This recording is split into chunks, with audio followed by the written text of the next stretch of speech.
Assalamualaikum warahmatullahi wabarakatuh. Waalaikumsalam warahmatullahi wabarakatuh. Bismillahi walhamdulillah, wassalatu wassalamu ala sayyidina rasulillah wa ala alihi wa sahbihi wa mawalah. La hawla wa la quwwata illa billah, amma ba'du. Saudara-saudara kaum muslimin yang berbahagia, di dalam kehidupan ini kita senantiasa mengambil iktibar, contoh dan teladan dari orang-orang sebelum kita. Itu sebabnya kepada baginda Nabi kita Muhammad sallallahu alaihi wasallam Allah Subhanahu wa taala menjelaskan cerita para nabi sebelum beliau dalam ayat "Tsumma naqussu 'alaika min anba'ir rusuli ma nusabbitu bihi fu'adak." Demikianlah kami ceritakan kepadamu wahai Muhammad sebagian dari kisah para rasul-rasul sebelum kamu, yang dengan itu akan memperkuat hatimu, meneguhkan keyakinanmu dan memantapkan pendirianmu. Inilah manfaatnya belajar dari sejarah. Jadi jangankan kita, baginda Nabi sendiri pun oleh Allah Subhanahu wa taala diceritakan sejarah para nabi sebelum beliau, yang dimusuhi oleh umatnya, yang dicaci maki oleh kaumnya, yang terusir dari kampung halamannya, bahkan sampai ada yang terbunuh oleh umatnya. Itu seluruhnya merupakan iktibar manusabbitu bihi fu'adak, untuk memantapkan langkahmu, meneguhkan keyakinanmu dan menguatkan pendirianmu menghadapi perjuangan ini.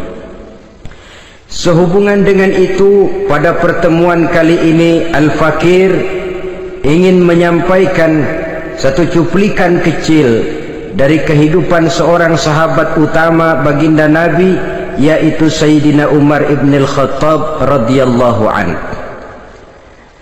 Beliau adalah Umar bin Khattab bin Nufail bin Abdul Uzza dari suku Quraisy, golongan Bani Adi. Perawakannya tinggi, kekar dan gagah, melambangkan sifatnya yang pemberani, tegas, dan tidak pernah kenal takut kepada siapapun. Sebelum mendapat hidayah, Umar bin Khattab termasuk orang yang berdiri di barisan orang-orang yang memusuhi umat Islam. Ia terperangkap dalam tradisi jahiliyah, di mana gemar berperang dan bermabuk-mabukan juga merupakan hal-hal yang pernah dilaksanakan dalam kehidupannya sebelum beliau masuk ke dalam agama Islam. Oleh karena itu, dalam kehidupan beragama, hidayah merupakan sesuatu yang penting. Bagaimanapun banyaknya dosa dan kesalahan yang telah dilakukan oleh seseorang, tidak seharusnya menyebabkan ia putus asa dari rahmah Allah. Sebaliknya, bagaimanapun banyak kebajikan dan kebaikan yang sudah dikerjakannya, tidak perlu membuat dia besar hati, puas, bangga, apalagi menjadi lalai karenanya. Sebab kita belum tahu akan bagaimana ujung perjalanan dari kehidupan kita ini. Saudara-saudara, kisahnya pun masuk Islam merupakan peristiwa yang menarik. Pada satu hari, dengan pedang terhunus, Umar bin Khattab menuju Darul Arqam, tempat di mana baginda Nabi biasa berkumpul dengan para sahabat. Melihat mukanya yang beringas, matanya yang nanar, orang sudah menyangka dan mengerti ini tentu akan terjadi pembunuhan. Dalam perjalanan menuju Darul Arqam, Umar bertemu dengan Nuaim bin Abdullah. Nuaim bertanya, "Ya Umar, mau kemana ente?" "Mau membunuh itu, si murtad itu," kata. "Si murtad yang mana?"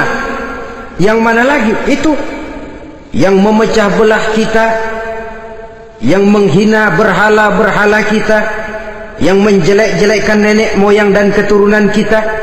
Siapa lagi kalau bukan Muhammad? Kata Nuaim Umar, enggak salah, tidak salah lagi. Salah Umar. Salah kenapa? Apa kamu enggak malu? Kamu mau pergi membunuh Muhammad, sementara adikmu sendiri Fatimah, dia sudah termasuk salah seorang pengikut Muhammad. Mendengar ini, muka yang memang tadinya sudah marah dan merah, tambah jadi kelabu. Bukan main mangkelnya Umar bin Khattab. Orang lain dia musuhi, orang lain dia kejar-kejar. Ini malah adiknya sendiri menjadi pengikut dari baginda Nabi. Tidak jadi menuju Darul Arqam, dia berangkat ke rumah adiknya Fatimah. Adapun di rumah Fatimah sedang berkumpul Fatimah, suaminya Sa'id bin Zaid, dan seorang sahabat Habbab ibnul Arad. Mereka sedang membaca Quran.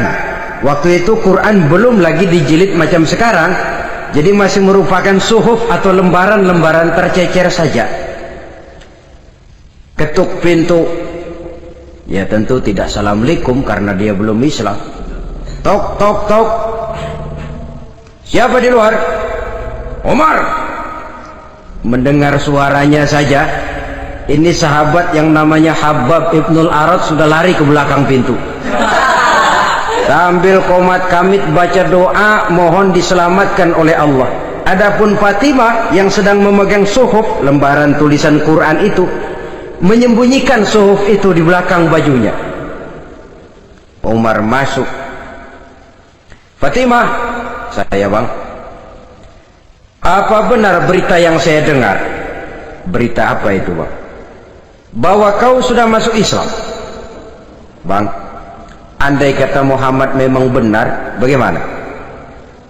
Sudahlah, jangan belit-belit, jawab saja, kau masuk Islam benar atau tidak?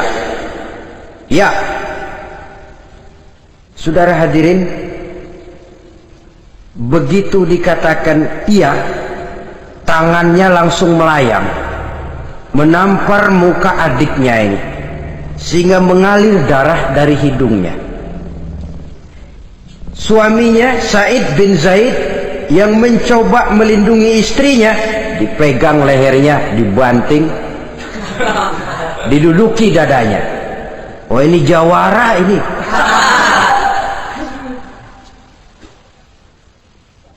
Namun pada saat sedemikian, suara kebenaran terpantul dari mulut Fatimah, adik dari Umar bin Khattab ini.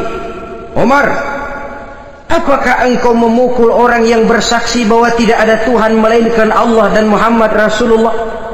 Apakah engkau menganiaya seseorang yang terpanggil untuk mengikuti kebenaran? Manusia macam apa engkau, Umar? Saudara, memang dia orang keras, tapi hatinya mudah menerima kebenaran, sehingga mendengar kalimat adiknya ini tercenung dia sejenak, melongo, bengong kata anak sekarang. Ini kalau tidak karena keyakinan yang mantap, tidak mungkin orang ini, anak adik saya ini bicara macam begini. Umar, mengapa engkau memukul orang yang bersaksi bahwa tidak ada Tuhan melainkan Allah dan Muhammad Rasulullah? Mengapa engkau pukul orang yang mengikuti kebenaran, menerima hidayah dari Allah? Begitu yakin dan mantapnya, walaupun di tengah satu hal yang sangat menakutkan. Siapa yang tidak takut orang Quraisy berhadapan dengan Umar bin Khattab yang dikenal sebagai singa padang pasir pada waktu itu? Malahan dia termasuk salah seorang jagoan di tradisi masyarakat jahiliyah itu. Ada satu pasar yang namanya pasar Ukaz. Tiap tahun di pasar itu diadakan pesta. Pertama pertandingan syair, jadi penyair waktu itu jadi kebanggaan. Syair-syair yang menang itu digantung di dinding Ka'bah.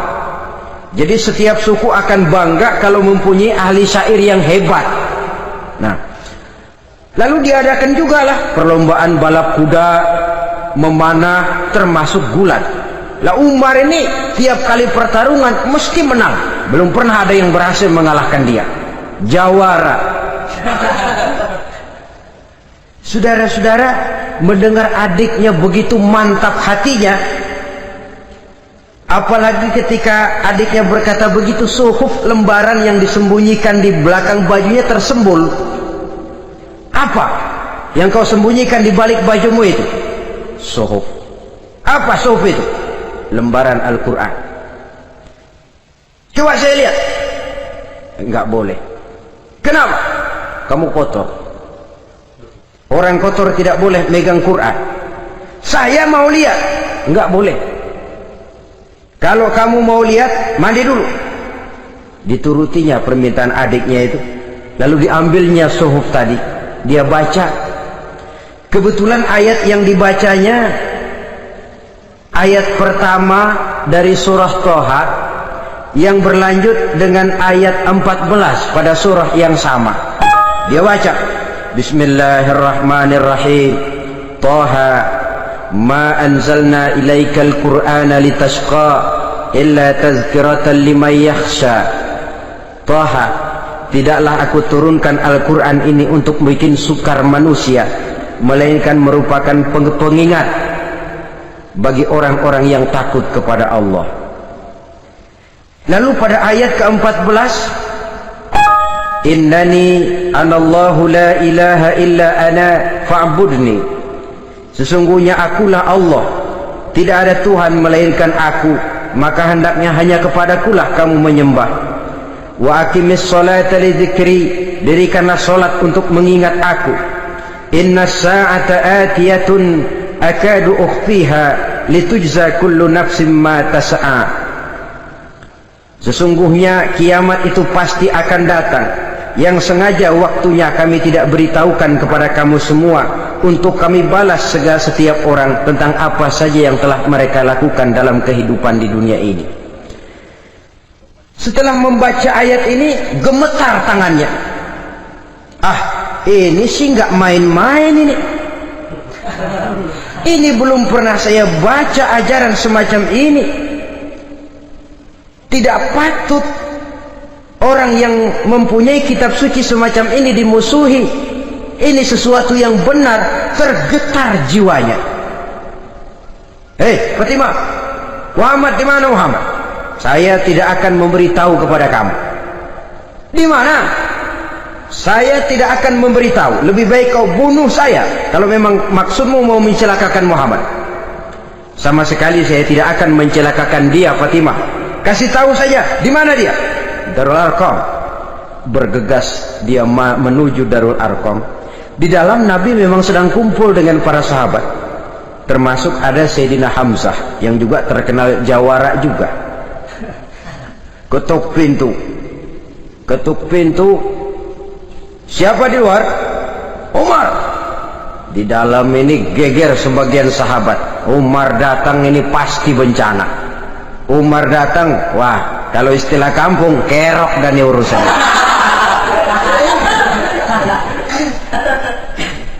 Tapi baginda Nabi menenangkan mereka. Tenang, mudah-mudahan ada hikmahnya.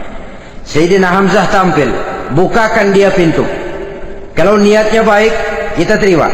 Kalau niatnya tidak baik, saya paling depan. Dibukakan pintu. Begitu dibukakan pintu, Umar masuk merangkul baginda Nabi, kemudian dengan tersendat, Ashhadu an la ilaha illallah wa ashhadu annaka ya Muhammad Rasulullah.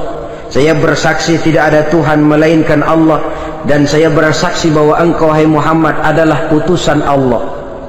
Sahabat takbir semua, Allahu Akbar, Allahu Akbar. Kegembiraan meliputi suasana ketika itu. Kenapa? Karena sebelumnya dikala Umar belum masuk Islam, dia merupakan ganjalan yang paling dikhawatirkan oleh umat Islam. Setelah dia masuk Islam, jelas merupakan satu keuntungan yang sangat besar. Dan dia tertarik kepada Islam bukan karena bujuk rayu orang, tidak karena diberikan harta, tidak karena diiming-iming oleh kedudukan tinggi, Tapi karena kebenaran, hidayah menembus hatinya melalui wasilah ayat dalam surah Thaha yang dibacanya melalui suhuf yang dipegang oleh adiknya tadi.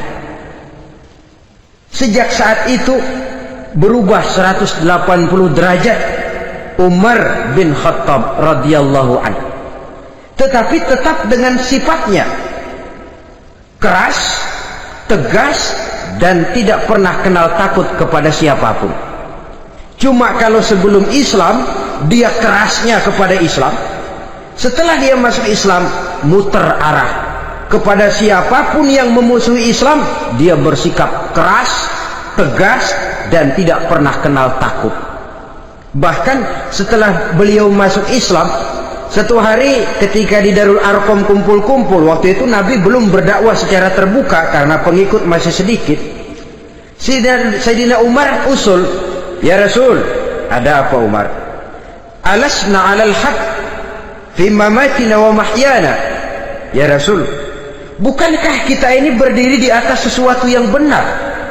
Bukankah mati kita, hidup kita untuk melaksanakan sesuatu yang benar? Bala ya Umar, betul Umar. Wallazi nafsi biyadih, innakum la'alal haq in muttum wa in hiyitum. Demi Allah Umar, kata Nabi, sesungguhnya kamu dan kita semua berdiri di atas kebenaran, hidup ataupun mati. Setelah mendapat jawaban begini, Umar masuk kepada tujuan pembicaraannya. Izan ya Rasul, fafimal ihtifal. Kalau memang begitu ya Rasul, kalau memang kita yakin kita berdiri di atas kebenaran, kita hidup karena kebenaran, kita mati pun memperjuangkan kebenaran, fafimal ihtifal. Kenapa mesti ngumpet-ngumpet? Kenapa harus sembunyi-sembunyi? Wallazi ba'asaka bil haqq, demi Allah ya Rasul, la takhrujanna wa la nakhrujanna ma'ak. Tuhan harus keluar menyampaikan Islam ini secara terbuka, dan kami akan mendampingi Tuhan dengan segenap jiwa dan raga. Sekali masuk Islam gak tanggung-tanggung. Yang kayak begini ini yang kita perlukan sekarang ini. Begitu masuk Islam gak tanggung seluruhnya, jiwa dan raganya masuk Islam. Beliau yang pertama kali mengajukan ide, kenapa harus dakwah sembunyi ya Rasul? Wong kita berdiri di atas kebenaran, memperjuangkan sesuatu yang hak. Kalau kita mati, kita pun mati membela kebenaran. Kenapa mesti fafimal ikhtifa? Kenapa harus sembunyi-sembunyi? Mulai sekarang mari keluar ya Rasul, saya akan dampingi Tuhan, nyawa taruhannya. Saudara hadirin yang saya hormati, selalu dia tempat-tempat yang pernah dia melaksanakan maksiat sebelum dia Islam, selalu dia kunjungi, sampai dia berkata, tidak ada tempat yang pernah saya melakukan kesalahan sebelum saya Islam yang harus saya tutupi dengan kebajikan setelah saya Islam sekarang ini. Bahkan ada satu riwayat menjelaskan beliau itu yang tinggi badannya, kekar perawakannya, gemetar orang ngadepin dia. Tapi beliau sendiri sangat mudah gemetar kalau sudah mendengar ayat-ayat Allah. Sehingga ada satu riwayat menjelaskan Sayyidina Umar itu setelah masuk Islam, kalau sholat kadang-kadang bila menoleh ke kanan beliau senyum, bila menoleh ke kiri beliau menangis berurai air mata. Ada orang bertanya, ya Umar, kenapa menengok ke kanan kau senyum, ke kiri kau menangis? Itulah kalau saya ingat jahilnya saya sebelum Islam. Adapun bila saya menoleh ke arah sebelah kanan saya tersenyum, teringat betapa dulu saya membuat berhala dari korma. Saya tumpuk-tumpuk, saya susun begitu.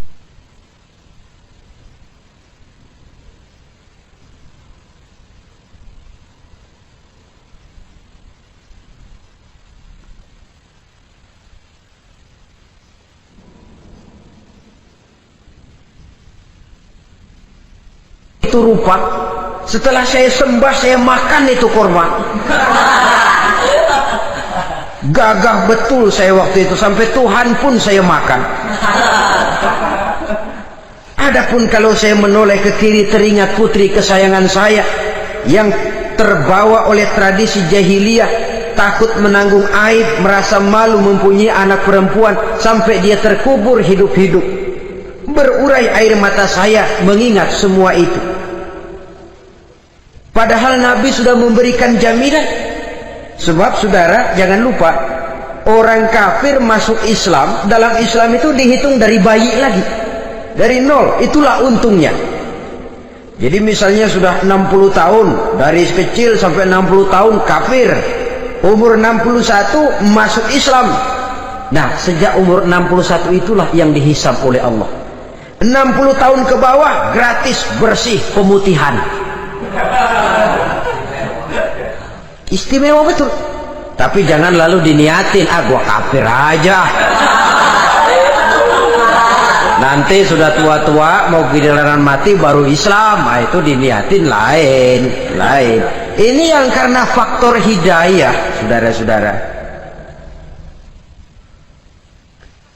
Nah, cintanya kepada baginda Nabi luar biasa. Dalam setiap pertempuran beliau selalu di front terdepan. Bahkan demikian cintanya sampai ketika hari di mana baginda Nabi wafat, saudara-saudara, disampaikan berita wafat Nabi kepada Umarin. Ya Umar, baginda Nabi sudah wafat. Kamu ngomong apa? Baginda Nabi sudah wafat. Bukan sedih, nyabut pedang, keluar matanya melotot. Siapa yang bilang Muhammad mati, saya tabas batang lehernya. Begitu cintanya beliau kepada baginda Nabi, sampai-sampai nggak menerima kalau Nabi wafat. Taruhlah nggak bisa mati bersamaan, bolehlah mati beriring-iring saja barangkali maksudnya.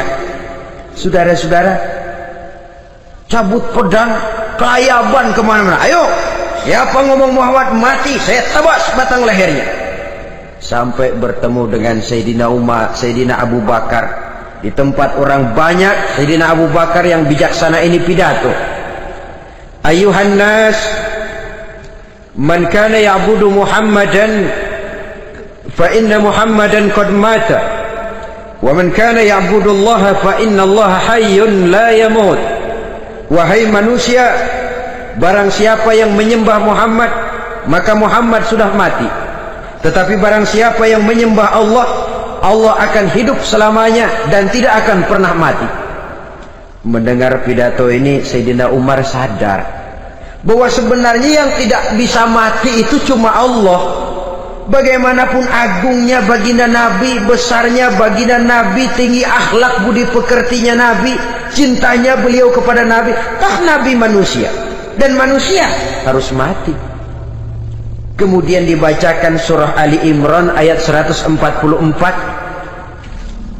Wa ma Muhammadun illa rasul qad khalat min qablihi rusul afa immata aw qutilan qalabtum ala aqabikum.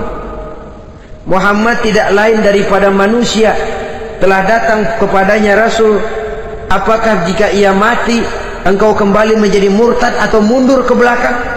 Mendengar ayat ini dibacakan, Sayyidina Umar sadar, berurai air matanya, menangis dalam kesedihannya. Ini cintanya yang demikian tinggi kepada baginda Rasulullah sallallahu alaihi wasallam. Begitulah seluruh kesalahan yang dia lakukan pada saat sebelum dia masuk Islam, berusaha dia tutupi dan dia tebus dengan segala kebaikan, pengabdian, perbuatan soleh setelah dia masuk Islam. Sehingga diajarkan oleh baginda Nabi, ittaqillaha haitsu ma kunta wa atbi'i sayyi'atal hasanata tamhuha wa khaliqin nasa bi khuluqin hasanin. Bertakwalah kamu kepada Allah, kata Nabi, dimanapun saja kamu berada.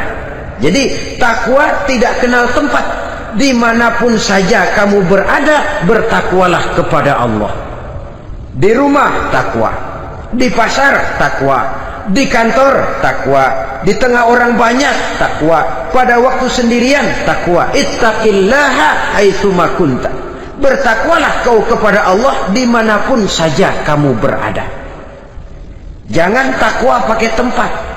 Di masjid takwa, di kantor nyolong. Itu tidak haitsu makunta. Yang diajarkan oleh Nabi, dimanapun kamu berada, bertakwalah kepada Allah.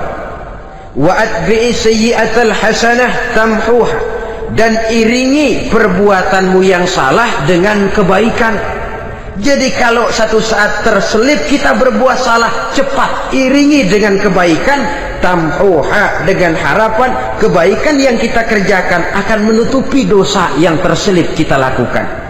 Amin. Ngomongin orang, astagfirullahaladzim, banyak istighfar. Istighfarnya mudah-mudahan bisa nutupin dosa karena ngomongin orang. Tapi jangan lalu tambah sulam, ngomongin orang istighfar, terus ngomongin lagi istighfar lagi. Itu tentu tidak bisa dengan cara begitu.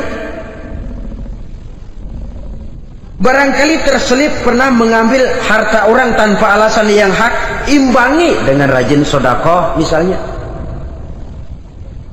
Barangkali pernah menyakiti hati orang, imbangi dengan perbuatan yang bisa menyenangkan hati orang lain. Itu namanya mengiringi perbuatan yang bersifat salah dengan kebajikan. Ini yang dilakukan oleh Sayyidina Umar. Setiap pelosok hampir dia datangi, tempat-tempat di mana dia pernah melakukan kesalahan sebelum Islam, di sana dia tegakkan kebajikan dan kebaikan. Kegagahannya, keperkasaannya, keberaniannya sepenuhnya bulat-bulat sudah diwakafkan untuk kepentingan Islam. Saudara hadirin yang saya hormati, diperlukan orang-orang yang punya keberanian macam Sayyidina Umar. Berani karena panggilan hidayah, bukan berani babi. Babi berani juga babi, cuman nyeruduk. Artinya berani yang tanpa pertimbangan. Berani yang tanpa pertimbangan pada akhirnya akan menyulitkan kita sendiri. Beliau gagah, beliau berani, beliau punya kekuatan, beliau punya wewenang, dan itu dimanfaatkannya untuk menjadi backing baginda Nabi kita Muhammad sallallahu alaihi wasallam. La takhrujanna wa la nakhrujanna ma'ak ya Rasul. Rasul, keluar, sampaikan dakwah secara terbuka. Saya akan mendampingi Tuhan. Jika ada yang ganggu Tuhan, saya paling depan. Backing yang mendampingi Rasul untuk menyampaikan risalah Islamiyah ini. Saudara hadirin yang saya hormati, wa khaliqin nasa bi khuluqin hasanin, kata Nabi, dan pergaulilah manusia dengan akhlak yang baik, karena dengan ini kau bisa mengambil hati orang. Dalam hadis lain katakan, innakum la tas'una an-nasa bi amwalikum walakin yas'uhum minkum bastul wajhi wa husnul khuluq.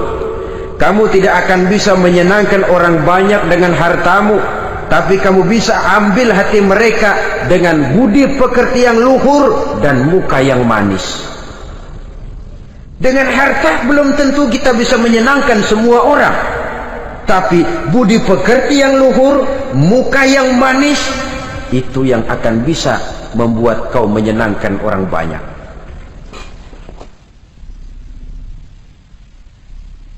Setelah baginda Rasul wafat,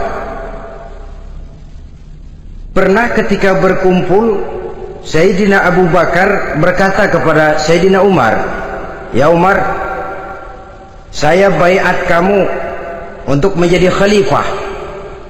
Jawab beliau, "Sayalah yang akan membaiat Tuan. Tapi Anda lebih utama dari saya, Umar. Keutamaan saya akan saya berikan kepada Tuan untuk mendukung kekhalifahan Tuan."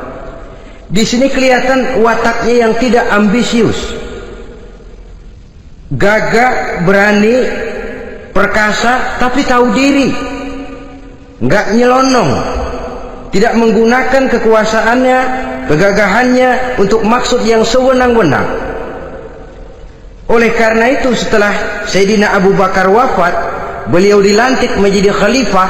Keluarlah pidatonya yang terkenal, "Ayyuhan nas, inni qad wullitu alaikum walastu bi khairikum." Hai manusia, aku telah dipilih menjadi pemimpin kamu, padahal aku bukanlah orang yang terbaik di antara kamu.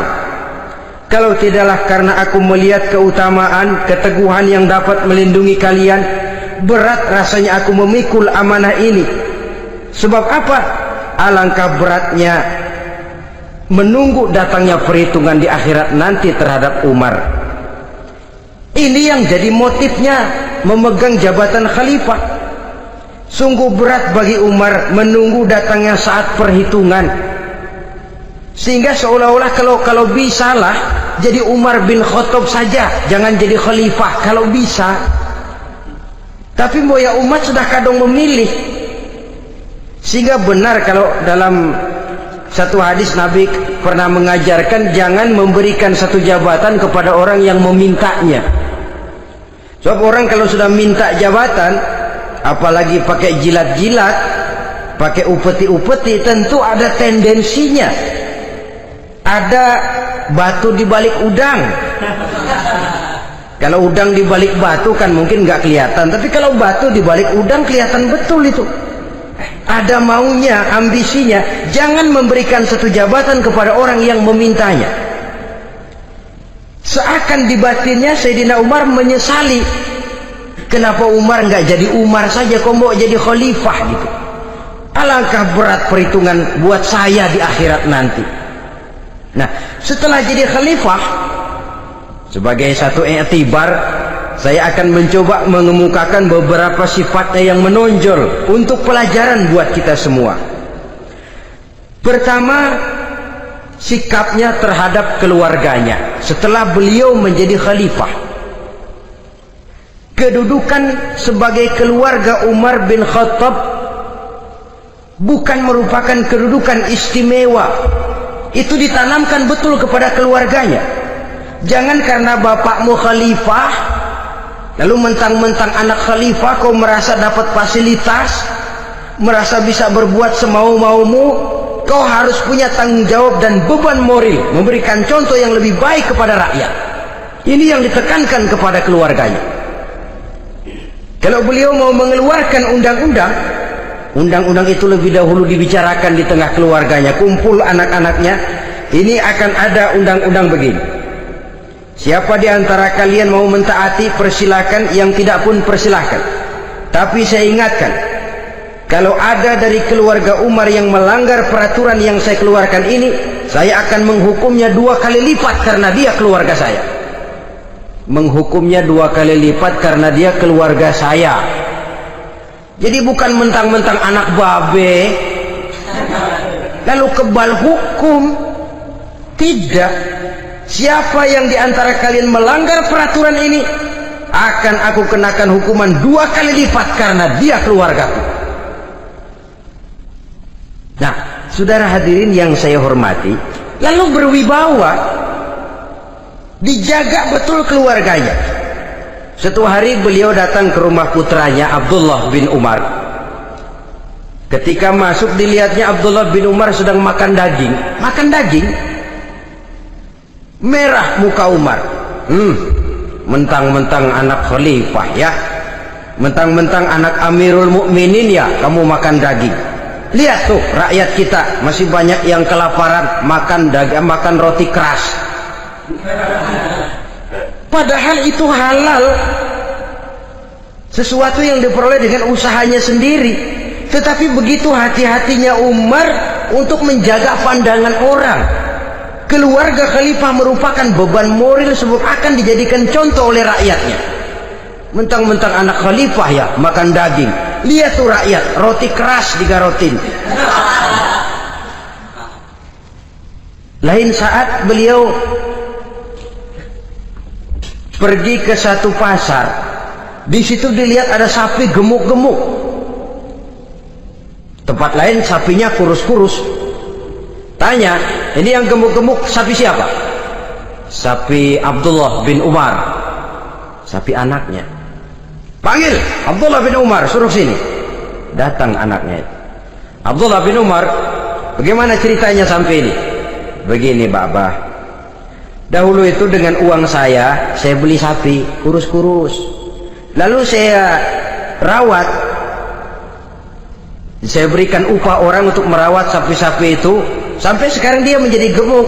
Akan saya jual dan keuntungannya tentu sesuatu yang halal.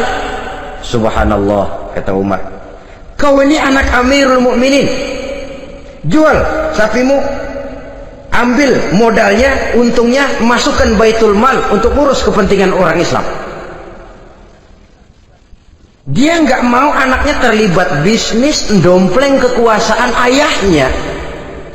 Karena mentang-mentang anak khalifah lalu segala macam bisnis lancar. Orang takut karena apa? Anak babe. Ada lagi. Pada waktu pembagian harta ghanimah, putri beliau yang namanya Hafsah, ini adalah istri baginda Nabi, meminta bagian. Kaum kerabat ayah, ini kerabat khalifah, kitalah dulu kerabat. Kalau kau kerabatku, maka jatahmu nanti dari ayahmu. Harta ini masih lebih banyak dibutuhkan oleh orang-orang Islam. Nanti belakangan kalau ada sisanya. Belakangan kalau ada sisanya. La haula wala quwata illa billah.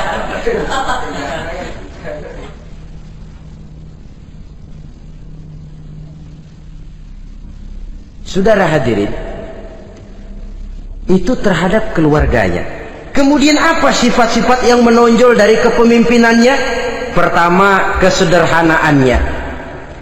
Beliaulah satu-satunya khalifah, Amirul Mukminin, setingkat presiden kalau sekarang, yang punya jubah cuma 2 dan 1 pun punya anaknya. Tambelan lagi. Pernah sholat Jumat terlambat, beliau naik mimbar untuk khutbah, sebelumnya minta maaf dulu. Saudara-saudara, maaf saya terlambat nungguin baju kering. Seorang khalifah nungguin baju kering, sederhana dalam kehidupannya. Mari kita ambil satu cerita lagi. Pada waktu beliau jadi khalifah, yang diangkat jadi gubernur di Mesir adalah Amr bin As. Amr bin As hidupnya lebih mirip kaisar. Istananya besar, pakaiannya bagus-bagus.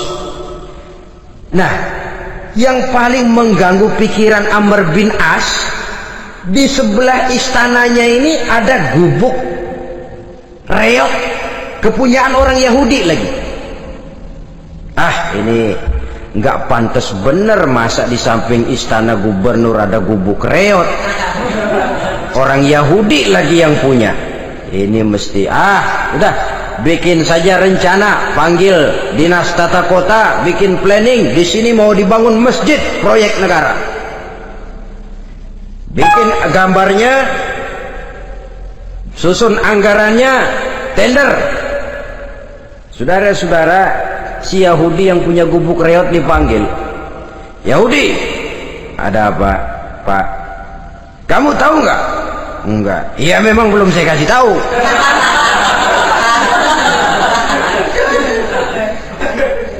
Ada apa, Pak? Itu kamu punya gubuk, tahu, kena proyek.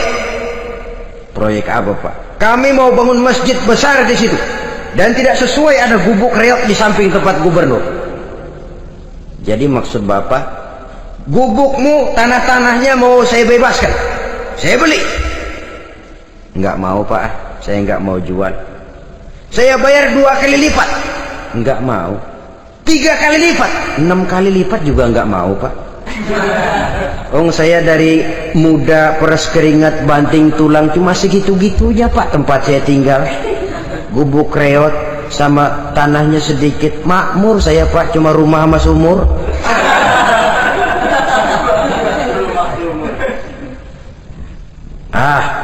Ini Yahudi kelewatan juga. Akhirnya turun perintah, sudah, kalau dia nggak mau dibebaskan, gusur saja, tarik, ambil bulldozer, gusur. Yahudi ini berurai air matanya. Aduh, begini jadi rakyat kecil, udah jatuh ketiban ember lagi. Tapi pikir-pikir Amr bin As kan bukan yang paling atas. Dia kan cuma pejabat, masih ada atasannya lagi. Lapor lapor. Yahudi ini berangkat ke Madinah. Bayangkan dari Mesir ke Madinah. Jalan. Di sepanjang jalan dia pikir membanding-banding. Kalau gubernurnya saja istananya begitu mewah, apalagi khalifahnya. Kalau gubernurnya galak main gusur, apalagi khalifahnya. Dan saya bukan orang Islam, apa dia lemin ngadu? Apa dapat tanggapan? Berangkat dia sambil harap-harap cemas. Sampai di pintu kota Madinah, dia temui orang lagi tidur di bawah pohon korma. Selamat siang Pak. Ada apa? Pak. Apa? Mau lapor. Lapor apa? Bapak tahu Khalifah Umar bin Khattab? Tahu? Istananya di mana Pak? Istananya di atas lumpur. Di atas lumpur. Di atas lumpur. Pengawalnya banyak Pak. Banyak. Siapa Pak? Yatim piatu, janda-janda tua, orang-orang miskin, orang-orang lemah, itu pengawalnya. Pakaian kebesarannya apa sutra apa Pak? Pakaian kebesarannya malu dan takwa. Saya nggak ngerti Pak. Itulah Umar bin Khattab. Lalu orangnya sekarang di mana Pak? Di depan ente. Rupanya yang dia tanya itulah orangnya. Gemeter Yahudi ini, keringat bercucuran. Coba, istananya di atas lumpur. Sebab beliau berprinsip, bagaimana saya bisa menghayati nasib rakyat kalau saya tidak merasakan apa yang mereka rasakan? Bagaimana saya nggak bisa tahu sakitnya lapar kalau saya belum pernah kelaparan? Itu prinsipnya. Istananya di atas lumpur. Para pengawalnya yatim piatu, janda-janda tua, orang-orang miskin, orang-orang lemah dan tidak mampu. Dan pakaian kebesarannya malu dan takwa. Kamu dari mana? Dari Mesir Pak. Ada apa? Mau laporan gubernur Bapak di Mesir yang namanya Amr bin As. Kenapa? Main gusur aja Pak. Ceritanya? Iya, dia mau bangun masjid. Kebetulan di areal itu saya punya tanah sama gubuk segitu-gitunya. Saya nggak mau dibeli, digusur Pak. Saya mau mencari keadilan. Begini. Kamu lihat tempat sampah itu? Lihat. Di situ banyak tulang. Coba kamu ambil kemari satu. Tulang unta, bawa sini. Bingung Yahudi. Pak, saya kemari mau cari keadilan. Kalau tulang mah di Mesir juga banyak Pak. Sudahlah, pokoknya kau ambil saja tulang itu. Dicoker-coker dapat dikasih. Tulang itu digaris lurus oleh Sidina Umar dengan ujung pedang. Nah, nih, kau bawa kepada Amr bin As. Makin bingung itu Yahudi. Suruh bawa tulang cuman digaris. Nanti saya ngomong apa Pak? Sudahlah, kasih saja. Pulang dia. Sampai di Mesir, Tuan Gubernur, ada apa? Saya baru menghadap Khalifah. Kemudian beliau sampaikan ini, dikasih tulang.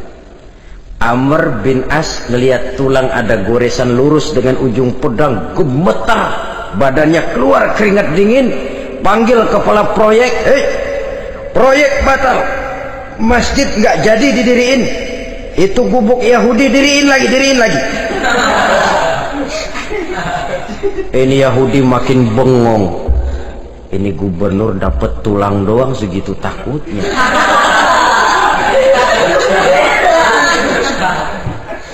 Ada apa sebenarnya Tuan Gubernur? Kamu tahu? Ini nasihat pahit buat saya dari Amirul Mukminin Umar bin Khattab. Seolah-olah beliau bilang, hai Amr bin As, jangan mentang-mentang sedang berkuasa ya. Pada suatu saat kau akan jadi tulang-tulang kayak begini. Maka mumpung kamu masih hidup dan berkuasa, berlaku lurus dan adillah kamu seperti lurusnya garis di atas tulang ini. Red, lurus, adil, jangan bengkok. Sebab kalau kamu bengkok, nanti aku yang luruskan pakai pedangku. Siapa yang nggak ngeper digituin? Sampai akhirnya apa? Kata si Yahudi, Pak, kalau begitu Islam adil ya. Adil. Kalau gitu biarin dah Pak, tanah saya. Mau kamu jual? Bukan saya jual Pak, saya kasih aja dah. Campur gubuk-gubuknya, ambil aja dah.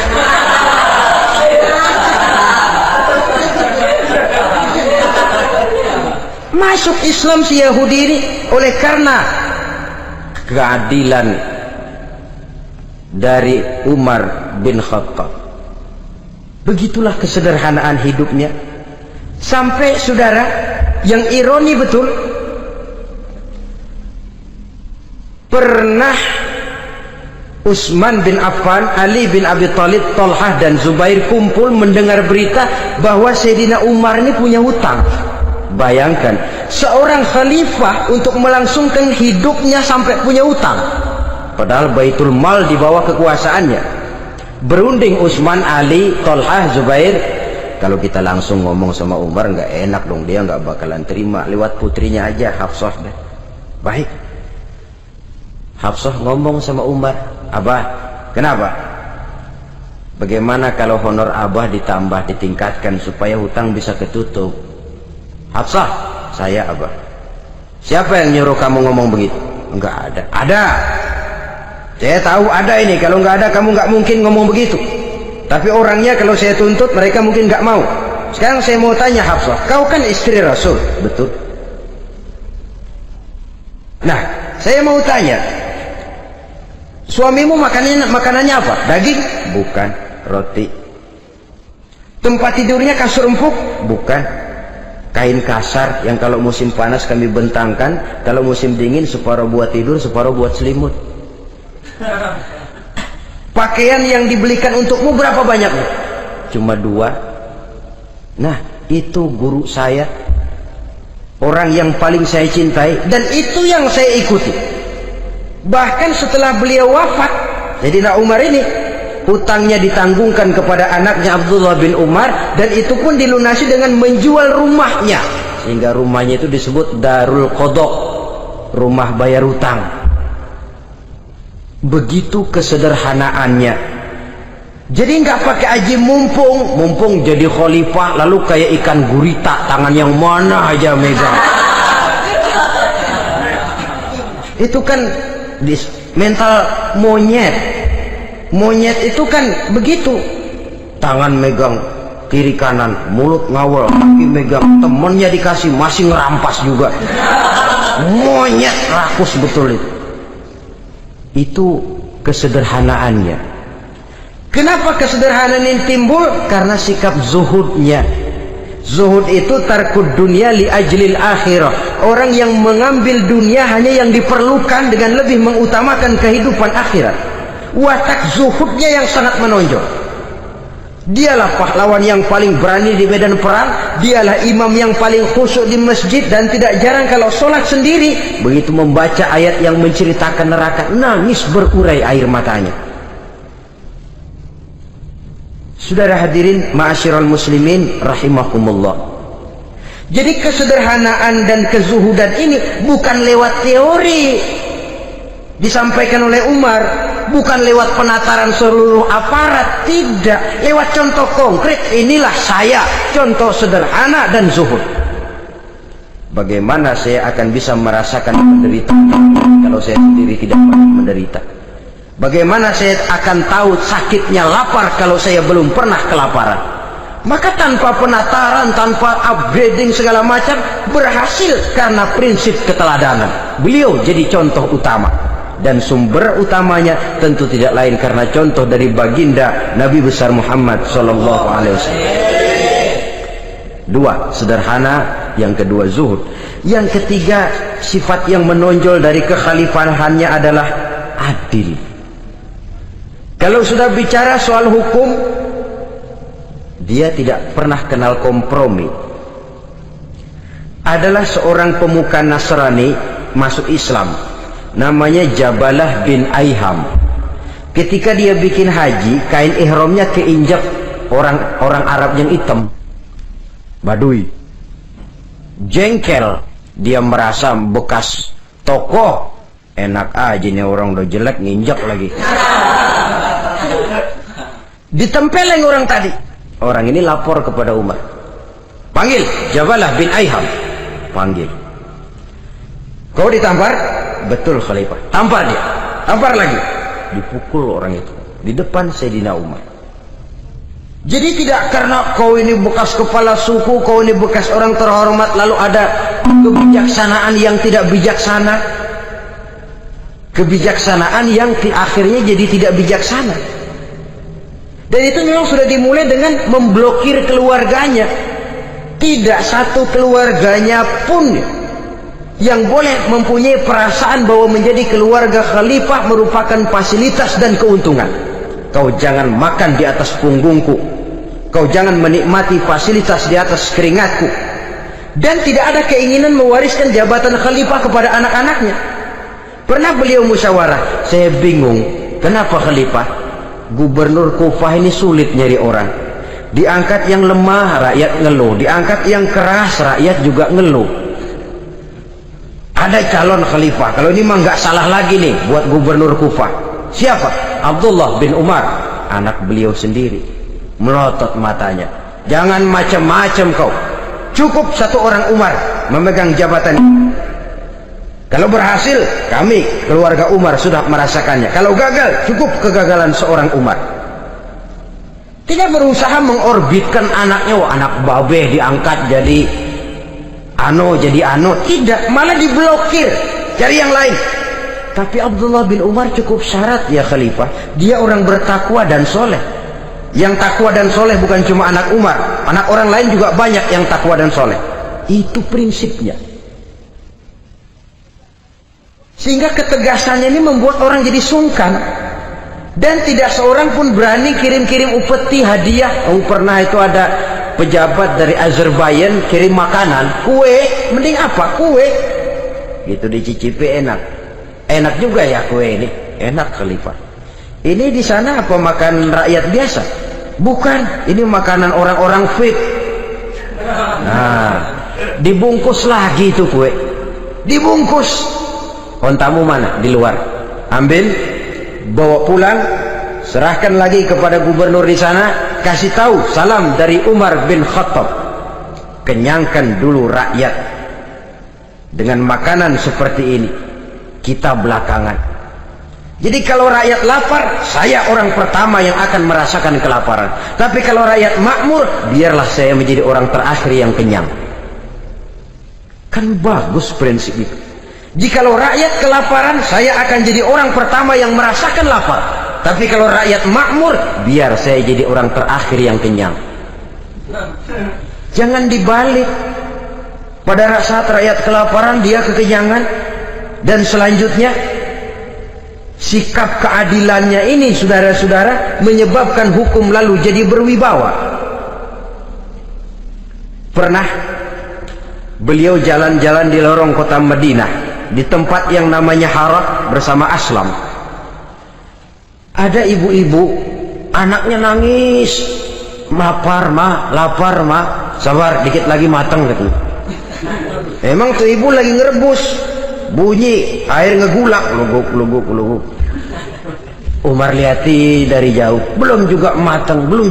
Nih anak dari nangis lapar sampai capek nangis sampai tidur. Anak tidur, Umar samperin, Bu, yang masak apa sih kok nggak bisa matang? Saya nggak masak apa-apa tuan. Itu pating kerubuk apa? Ketika dibuka ya cuma air saja.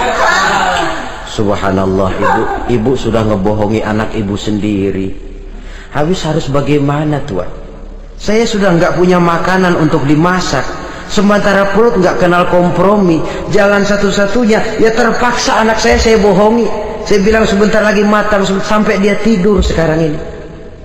Memangnya Khalifah Umar gimana sih ngurusi rakyat? Subhanallah, dia orang zalim. Dia yang memegang urusan kami, tapi dia nggak tahu nasib saya. Anak kelaparan, keluarga terlantar. Oh begitu. Iya, zalim betul Umar bin Khattab itu.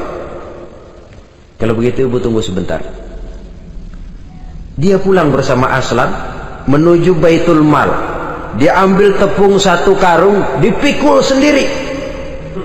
Dipikul sendiri. Kata Aslam, ya Khalifah, biar saya yang bawa. Jangan. Kenapa Khalifah? Apa kau kira kau sanggup mikul dosa saya di akhirat nanti?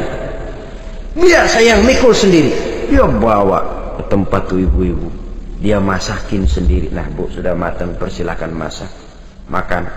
Alhamdulillah Tuhan, mudah-mudahan Allah memberkahi Tuhan. Tuhan lebih baik dari Umar bin Khattab yang zalim itu.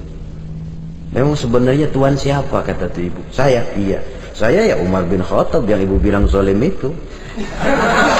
Gemetar si ibu, gemetar si ibu. Tapi memang peka dan menghargai kritik orang, tidak membungkam setiap orang yang nadanya sumbang atau berbeda. Kadang beliau berkata, saya khawatir karena orang terlalu segan dengan saya, lalu nggak ada yang berani negor kalau saya salah. Kan begitu biasanya. Karena sudah terlalu segan, lalu semuanya orang mau diaminin saja. Asal dibilang nggak benar, marah, jengkel. Lalu disingkirin, maunya diiyain, inggih kula nuwun. Oke bos.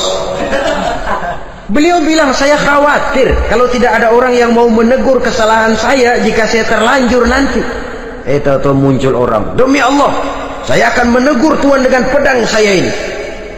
Cerah mukanya, senyum bibirnya, alhamdulillah. Anak muda, saya memerlukan orang macam kau yang berani berkata ya terhadap yang benar dan tidak terhadap yang tidak benar, apa dan bagaimanapun resikonya. Di sini kelihatan sikap beliau menghadapi orang yang berbeda pendapat. Keadilan, keberanian dan ketegasan, cepat menerima kebenaran merupakan serentetan dari sifat-sifat utama beliau sejak masuk Islam sampai menjadi khalifah yang kedua. Bahkan dengan jasa beliau, Islam kemudian tersebar menembus dinding Jazirah Arabia, memasuki Bizantium dan Persia, sehingga beliau juga dikenal sebagai periode Al-Futuhat Al-Islamiyah. Nah saudara-saudara, inilah cuplikan kecil dari kehidupan seorang agung dan besar yang memang sangat terbatas kata-kata untuk melukiskan kebesaran itu. Namun yang secuplik ini mudah-mudahan menjadi sumbangan moral dalam rangka kita memperbaiki diri menuju kehidupan yang lebih baik. Terima kasih banyak atas segala perhatian. Mohon maaf atas segala kekurangan. Usikum wa nafsi bitaqwallah. Wassalamualaikum warahmatullahi wabarakatuh.